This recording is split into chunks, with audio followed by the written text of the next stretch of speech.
ഒരു ധനകാര്യമന്ത്രി ബജറ്റ് അവതരിപ്പിക്കുന്നതിന് മുമ്പ് ഇത്ര ശതമാനമാണ് നികുതി ഏർപ്പെടുത്തുന്നത് എന്ന് ഏതെങ്കിലും വല്ല വകുപ്പ് മന്ത്രിമാരോടും പറയാറുണ്ടോ? അതിന്റെ ആവശ്യമുണ്ടോ?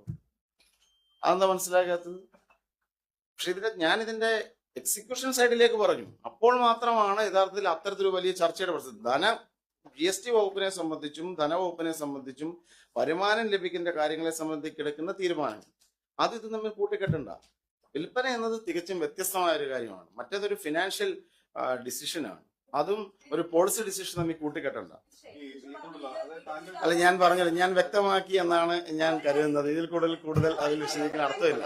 നിങ്ങൾ ഇങ്ങനെ വരികൾ നിങ്ങളുടെ പദാവലികൾ ദയവായി എന്റെ നാവിലേക്ക് തിരികാതിരിക്കുക. വിയോജിപ്പ് എന്ന് ഞാൻ പറഞ്ഞു എവിടെയെങ്കിലും അത് നിങ്ങൾക്ക് ഊഹിക്കുന്ന കാര്യങ്ങൾ. ഞാൻ എന്റെ പൊസിഷൻ വളരെ കൃത്യമാണ്. കേരളത്തിൽ ഈ ഗവൺമെന്റിനെ നിങ്ങൾ ആ LDF സർക്കാർ ഇറക്കിയിരിക്കുന്ന നോട്ടിഫിക്കേഷൻ വായിക്കണം.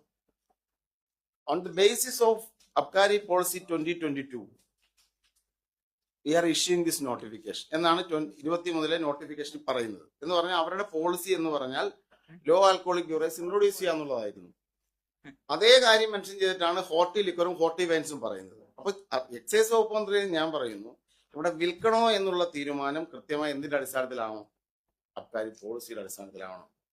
അബ്കാരി പോളിസി ഇതുവരെ എന്ത് ചെയ്യപ്പെട്ടിട്ടില്ല, തീരുമാനിക്കപ്പെട്ടിട്ടില്ല. അതിന്റെ ചർച്ചകൾ, പ്രാഥമിക ചർച്ചകൾ എക്സൈസ് വകുപ്പ് തുടങ്ങുന്നു. UDF ഉൾപ്പെടെ ചർച്ച നടക്കും. അബ്കാരി പോളിസി വരുമ്പോൾ മാത്രമേ യഥാർത്ഥത്തിൽ ഇതിന് ഏത് സമിതി വിൽപ്പനാനുമതിയെ സംബന്ധിക്കുന്ന കാര്യങ്ങളിൽ തീരുമാനമെടുക്കേണ്ടതുള്ളൂ. ബാക്കിയൊക്കെ തന്നെ ഒരു ഫിനാൻഷ്യൽ തീരുമാനം എന്നതിനപ്പുറത്ത് വിൽക്കാനുള്ള ലൈസൻസ് അല്ല. അതാണ് ഞാൻ ഇവിടെ കൃത്യമായി പറയുന്നത്. വിൽക്കാനുള്ള ലൈസൻസ് അല്ല.